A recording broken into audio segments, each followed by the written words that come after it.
ഈ ഒരു പോസ്റ്റ് ചിലപ്പോൾ നിങ്ങൾ സോഷ്യൽ മീഡിയയിലൊക്കെ കണ്ടു കാണും.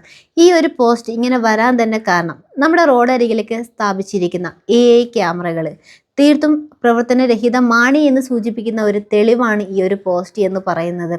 ഏതാണ്ട് 10 ദിവസങ്ങൾക്ക് മുൻപ് നമ്മുടെ ഇടപ്പള്ളി ജംഗ്ഷൻ കഴിഞ്ഞ് ഗുരുവായൂർ റോഡിൽ ഒരു അപകടം നടക്കുകയുണ്ടായി. 3 ബൈക്കുകൾ തമ്മിൽ കൂട്ടിയിടിച്ചിട്ട് ഒരു ചെറുപ്പക്കാരൻ അതിദാരുണമായി തന്നെ മരണപ്പെടുന്ന സംഭവമാണ് ഉണ്ടായിരുന്നത്. പക്ഷേ അതിൻ്റെ ഘാതകരാര് എന്ന് ഇതുവരെയും കണ്ടെത്താൻ സാധിച്ചിട്ടില്ല. പോലീസ് ഒരുപാട് അന്വേഷിച്ചിട്ടും അതിനൊരു തുമ്പ് പോലും കണ്ടെത്താൻ സാധിച്ചിട്ടില്ല എന്ന് ഓർക്കുമ്പോൾ കഷ്ടം തോന്നുന്നു. ഈ ഒരു അപകടം നടന്ന സ്ഥലത്ത് നോക്കുകുത്തിയായി ഒരുപാട് ക്യാമറകളുണ്ട്. പക്ഷേ ഒന്നിൽ പോലും ഒരാളുടെയും മുഖമൊന്നും പതിഞ്ഞിട്ടില്ല എന്ന് ഓർക്കുമ്പോൾ കഷ്ടം തോന്നുന്നു. കാരണം ജനങ്ങളുടെ സ്വത്തിനും ജീവനും സംരക്ഷണം നൽകുന്നതിന് വേണ്ടിയാണ് റോഡരികിലേക്ക് ഇത്തരം ക്യാമറകളൊക്കെ സ്ഥാപിച്ചിട്ടുള്ളത്. പക്ഷേ അതൊന്നും പ്രവർത്തനക്ഷമമല്ല എന്ന് ഓർക്കുമ്പം കഷ്ടമല്ലേ? കാരണം ഈ ഒരു ചെറുപ്പക്കാരൻ്റെ വിനു എന്ന ചെറുപ്പക്കാരൻ്റെ മരണത്തെ തുടർന്ന് പോലീസിന് ഒരു തുമ്പും കണ്ടെത്താൻ സാധിച്ചിട്ടില്ല എന്ന് മനസ്സിലാക്കിയിട്ടാണ് ഒരു കൂട്ടം ചെറുപ്പക്കാർ ഇതിൻ്റെ തെളിവ് കണ്ടെത്താൻ ഇറങ്ങിയിട്ടുള്ളത്. അവർ പരമാവധി ശ്രമിച്ചു.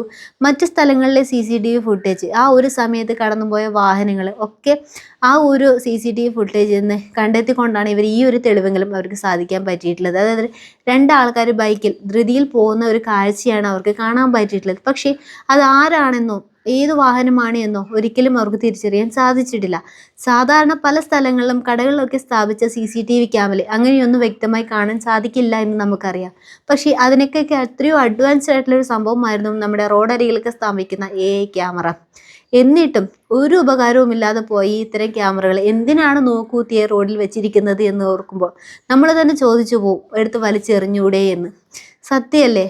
കാരണം പോലീസിന് ഒരു തെളിവ് കണ്ടെത്താൻ പറ്റുന്ന ഒരു സാഹചര്യമാണ് ഇത്തരം ക്യാമറകൾ നിരീക്ഷിച്ചാൽ എന്നുള്ളത്. പക്ഷേ അതുപോലും പ്രവർത്തനരഹിതമാണ്. പിന്നെ എങ്ങനെയാണ് റോഡിൽ നടക്കുന്ന പല കൃത്യങ്ങളും പോലീസ് കണ്ടെത്താൻ പോകുന്നത്, തെളിയിക്കാൻ പോകുന്നത്? പ്രത്യേകിച്ച് വാഹന അപകടങ്ങൾ എവിടെയെങ്കിലും ഇടിച്ചിട്ടിട്ട് പോയി കഴിഞ്ഞാൽ ക്യാമറ വർക്കാവുന്നില്ല എങ്കിൽ പിന്നെ എങ്ങനെയാണ് അവർ തുമ്പ് കണ്ടെത്താൻ പോകുന്നത്? ഏതാണ്ട് പരിസര പ്രദേശങ്ങളിലും തൊട്ടടുത്ത സ്ഥലങ്ങളിലെ വാഹനങ്ങളൊക്കെ ആണെങ്കിൽ പിന്നെയും കണ്ടെത്താൻ സാധിക്കും.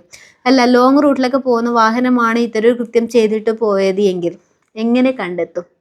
നിങ്ങളൊന്ന് ചിന്തിച്ച് നോക്കുക. ഈ AI ക്യാമറകൾ മനുഷ്യന് ഉപകാരപ്രദമാവുന്ന രീതിയിലാണ് വെക്കേണ്ടത്. സത്യമല്ലേ? എന്താ നിങ്ങളുടെ അഭിപ്രായം? കമൻറ്റ് ചെയ്തേക്കണേ.